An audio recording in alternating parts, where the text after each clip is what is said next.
السلام علیکم ورحمۃ اللہ وبرکاتہ۔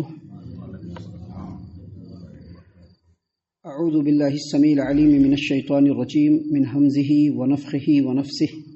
بسم اللہ الرحمن الرحیم۔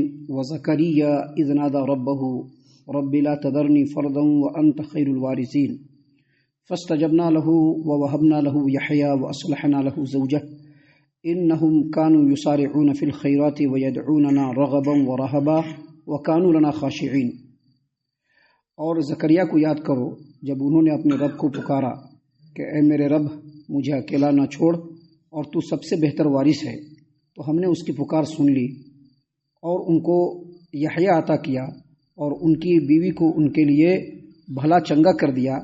یہ لوگ لپک لپک کرنے کیا کرتے اور ہمیں امید اور خوف سے پکارتے اور ہمارے آگے عاجزی انکساری کیا کرتے تھے۔ محترم سامعین کرام، سورۃ الانبیاء سورہ نمبر 21 اور اسی سورت سے آیت نمبر 89 90 یعنی 89 اور 90، یہ دو آیات آپ کے سامنے تلاوت کی گئی بفضل اللہ بعون اللہ بتوفیق اللہ۔ دونوں آیتوں کا ترجمہ بھی آپ تمام کی خدمت میں پیش کیا گیا۔ سامعین کرام، دونوں آیات کے ترجمے سے آپ نے اس بات کا اندازہ لگا لیا ہوگا کہ یہاں پر اللہ تبارک و تعالیٰ نے سیدنا زکریا علیہ السلام کا ذکر خیر فرمایا ہے، اور ان کے اوپر جو اللہ تبارک و تعالیٰ نے نعمت عطا فرمائی اس کا اللہ تبارک و تعالیٰ نے یہاں پر ذکر فرمایا ہے۔ ہم آپ کو بتلا دیں کہ سیدنا زکریا علیہ السلام سیدنا یعقوب علیہ السلام کے خاندان میں سے ہیں، اور ان کا نام بعض اہل علم نے زکریا بن حنا لکھا ہے، بعض نے زکریا بن دان لکھا ہے، اور بعض نے زکریا بن عدن بن مسلم لکھا ہے۔ سامعین کرام، جب اللہ تبارک و تعالیٰ کو اپنے نیک بندوں کو آزمانا ہوتا ہے تو دونوں طریقے سے آزماتا ہے۔ کبھی نعمت کو دیکھ کر کے اللہ آزماتا ہے، نعمت اس کو عطا فرما دیتا ہے اور اللہ آزماتا ہے۔ کبھی کبھی اللہ تبارک و تعالیٰ اپنے بندوں کو نعمت سے محروم کر کے آزماتا ہے۔ سیدنا زکریا علیہ السلام کا جو معاملہ ہے وہ اس طرح سے ہے کہ اللہ تبارک و تعالیٰ نے ان کو زندگی لابلغ رکھا، تا زندگی، بالکل عمر بوڑھے کسٹ کی ہو گئی، وہ خود بوڑھے کسٹ ہو گئے، اور ان کی بیوی بانجھ تھی شروع سے ہی، جیسا کہ اللہ تعالیٰ نے قرآن کریم کے سورہ مریم میں اس بات کا ذکر فرمایا ہے کہ انہوں نے اپنے رب کو دبی آواز میں پکارا اور فرماتے ہوئے کہا، اللہ سے دعا کرتے ہوئے کہا، قال رب انی وہن العظم منی، اے اللہ تبارک و تعالیٰ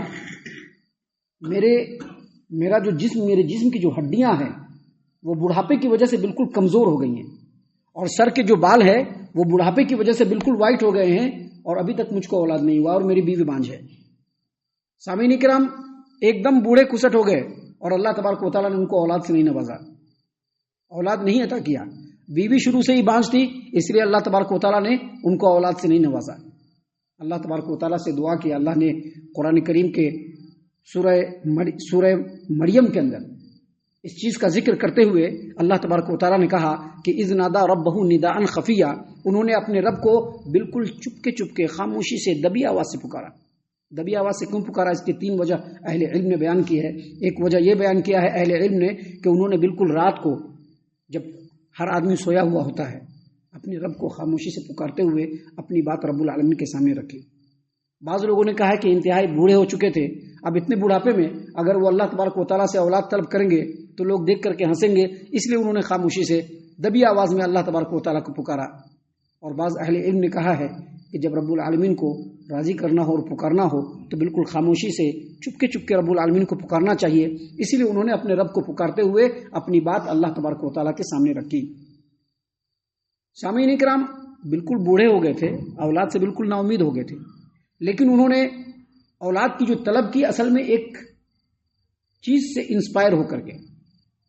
سیدنا زکریا علیہ السلام سیدہ مریم کے خالو، اور سیدہ مریم کو جب ان کی ماں نے بیت المقدس کے لیے وقف کیا تو وہاں پر ان کے کفیل بنے سیدنا زکریا علیہ السلام۔ اس کا ذکر اللہ تبارک و تعالیٰ نے قرآن کریم سورہ آل عمران آیت نمبر 37 میں فرمایا ہے، 37 اور اس کے بعد کی آیتوں میں اللہ تبارک و تعالیٰ نے فرمایا وَكَفَّلَهَا زکریا، مریم کی کفالت زکریا کے ذمہ رکھی گئی اور وہ ان کے متکفل ہوئے، اور جب ان کے کفیل بنے تو جو ان کا حجرہ تھا بیت المقدس کے اندر، اس میں صرف زکریا علیہ السلام جاتے تھے، دوسرا کوئی نہیں جاتا تھا۔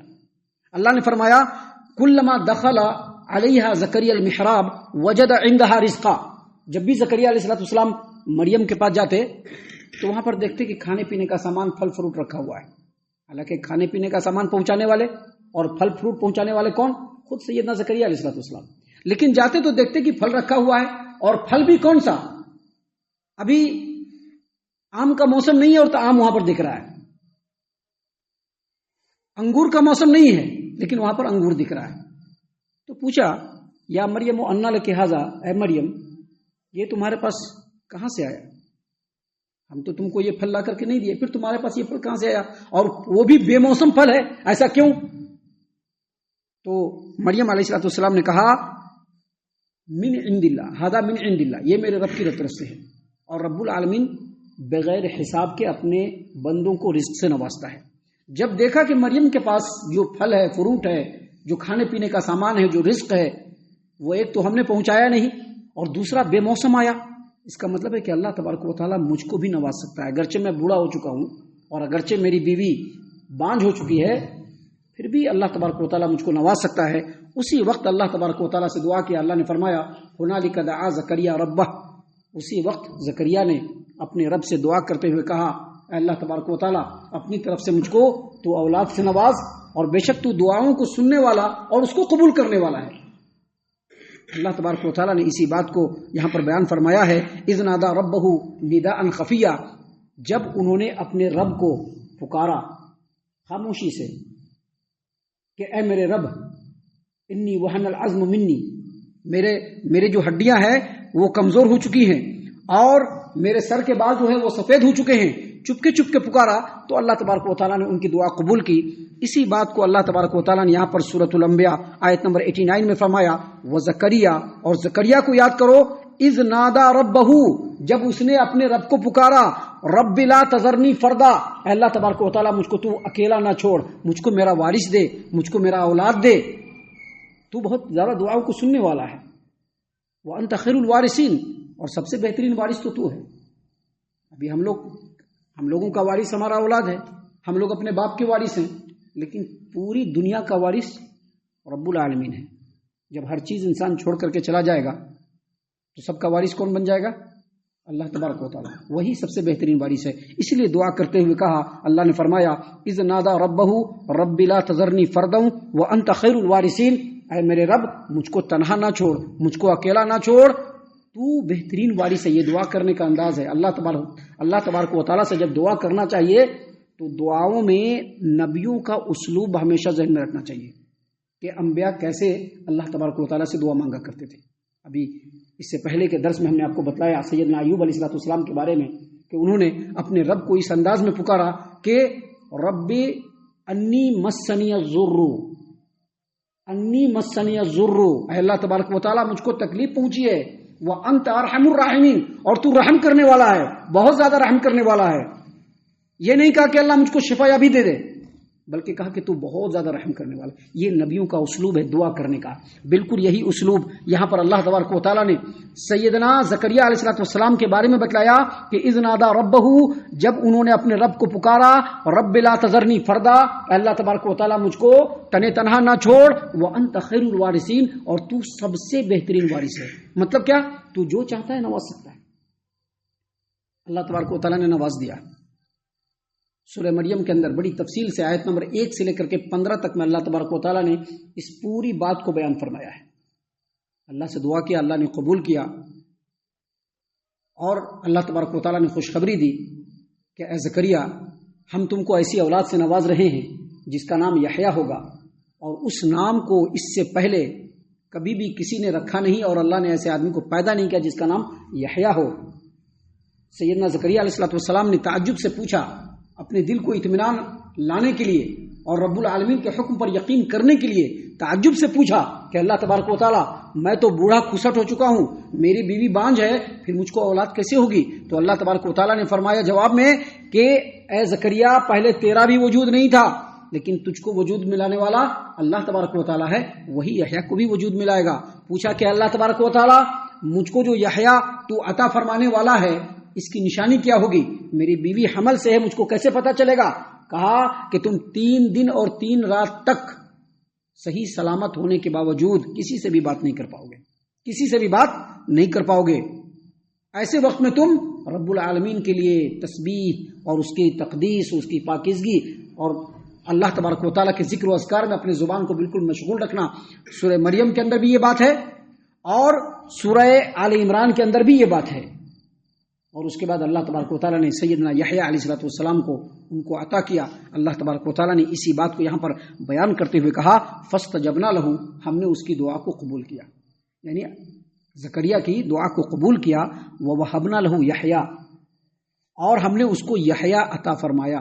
یحییٰ علیہ السلام جن کے بارے میں اللہ تبارک و تعالیٰ نے قرآن کریم کے سورہ مریم میں کہا ہے کہ ہم نے ان کو بچپنے میں ہی حکمت و دانائی عطا کر دی تھی، اور ان کو پاکیزگی اور تقوی عطا کر دیا تھا، اور ان کو ہم نے اسپیشلی حکم دیا تھا خذ الکتاب بقوہ، یہ جو اللہ تبارک و تعالیٰ کا جو حکم ہے اور اللہ تبارک و تعالیٰ نے جو احکام تمہارے اوپر نازل کیے ہیں اس کو بڑی مضبوطی سے پکڑ لو۔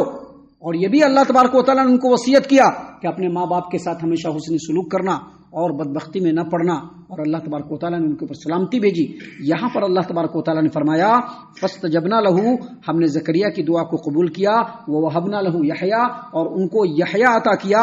واصلحنا لہ زوجہ، اور ان کی بیوی جو شروع سے ہی بانجھ تھی، یعنی ان کو وہی بیماری تھی کہ ان کو اولاد نہیں ہوتا تھا، اللہ نے ان کو کہا کہ ہم نے ان کو درست کیا۔ اور آگے کہا انہم کانوا یسارعون فی الخیرات، یہ سارے کے سارے نیکی کے کاموں میں بڑھ چڑھ کر کے حصہ لینے والے تھے۔ سامعین کرام، آپ جہاں پر بھی نبیوں کا ذکر سنیں گے وہاں پر ایک بات ضرور سنیں گے کہ وہ لوگ نیکیوں میں بڑھ چڑھ کر کے حصہ لینے والے تھے۔ اور یہ بات اللہ تبارک و تعالیٰ بار بار کیوں بیان فرما رہے ہیں؟ اس لیے بیان فرماتا ہے اللہ تبارک و تعالیٰ تاکہ اس قرآن کریم کو پڑھنے والے یہ سمجھ جائے کہ اگر اس کو اللہ کی عافیت چاہیے، رحمت چاہیے، اگر اللہ تبارک و تعالیٰ کی طرف سے اطمینان چاہیے، سکون چاہیے، اگر اس کو زندگی کے اندر خیر چاہیے، بھلائی چاہیے، اگر وہ انفرادی اور اجتماعی اعتبار سے اگر آگے بڑھنا چاہتا ہے، اللہ تبارک و تعالیٰ کی عافیت کا حقدار ہونا چاہتا ہے، کامیاب ہونا چاہتا ہے، تو اس کو انہی نبیوں اور نبیوں کے راستے پر چلنے والوں کے طریقے کو پکڑنا ہوگا۔ انہوں نے کہا، اللہ تبارک و تعالیٰ نے فرمایا کہ انہم کانوا یسارعون فی الخیرات، یہ سارے کے سارے نیکی کے کاموں میں بڑھ چڑھ کر کے حصہ لینے والے، ویدعوننا رغبا ورہبا، اور جو کچھ میرے پاس ہے، اللہ کے پاس کیا ہے؟ اللہ کے پاس اجر و ثواب ہے، اللہ کے پاس اللہ کی وہ نعمتیں ہیں جو اللہ اپنے نیک بندوں کو عطا کرنے والا ہے۔ اللہ نے فرمایا وَيَدْعُونَنَا رَغَبًا وَرَهْبًا، وہ لوگ مجھ کو پکارتے ہیں امید اور خوف دونوں سے۔ یاد رکھیے، جب اللہ تبارک و تعالیٰ کی عبادت کیجئے، جب اللہ سے کچھ مانگیے تو امید بھی ہونا چاہیے اور خوف بھی ہونا چاہیے۔ امید کس چیز کی ہونی چاہیے؟ کہ اللہ تیرے پاس جو ہے وہ مجھ کو عطا کر، اور خوف کس بات کا ہونا چاہیے؟ کہ اللہ تیرے پاس جو عذاب ہے ہم اس سے بڑا ڈرتے ہیں، اللہ اس عذاب سے ہم کو محفوظ رکھ۔ یہ جو نیکوکار لوگ ہیں جب بھی اللہ کو پکارتے ہیں وہ اللہ سے امید لگا کر کے بھی پکارتے ہیں اور اللہ کے عذاب کے خوف سے بھی پکارتے ہیں۔ اللہ نے کہا انہم کانوا یسارعون فی الخیرات، یہ جو زکریا اور زکریا کے جو اہل و عیال ہیں وہ نیکیوں کی طرف رغبت کرنے والے اور اللہ تبارک و تعالیٰ کو امید اور خوف سے پکارنے والے، وکانوا لنا خاشعین، اور ہمارے سامنے خشوع خضوع اختیار کرنے والے، ہم پر یقین رکھنے والے، ہمارے باتوں کی تصدیق کرنے والے، ہمارے سامنے جھکنے والے، ہمارے سامنے عاجزی اور انکساری کرنے والے تھے۔ سامعین کرام، یہاں پر نبیوں کا ذکر خیر چل رہا ہے، ابھی آگے اور بھی باتیں ہیں جو ہماری خالص ہدایت و رہنمائی کے لیے اللہ تبارک و تعالیٰ نے نازل فرمائے ہیں، جس کو انشاءاللہ کل اور کل کے بعد کے دروس میں ہم آپ کے سامنے پیش کرنے والے ہیں۔ ہم اللہ سے دعا کرتے ہیں کہ اللہ تعالیٰ ہم تمام کو ان باتوں کے اوپر خوب غور و فکر اور تدبر کرنے کے ساتھ ساتھ ان باتوں کے اوپر عمل کرنے کی بھی توفیق عنایت فرمائے، آمین۔ اللہ تعالیٰ ہم تمام کو صحیح معنوں میں پکا سچا مومن مسلمان بنائے، اللہ اور اس کے رسول صلی اللہ علیہ وسلم کی اطاعت و فرما برداری کرنے والا بنائے، صحابہ کرام رضی اللہ عنہم کے طریقے پر چلنے والا بنائے، جنت الفردوس میں جگہ عطا فرمائے۔ اے اللہ ہم تمام کو جہنم سے پناہ دے، اے رب العالمین ہم تمام کو جہنم سے پناہ دے، اے مالک الملک ہم تمام کو جہنم سے پناہ دے، آمین یا رب العالمین، وما علینا الا البلاغ المبین۔ تبارك الذي نزل الفرقان على عبده ليكون للعالمين نذيرا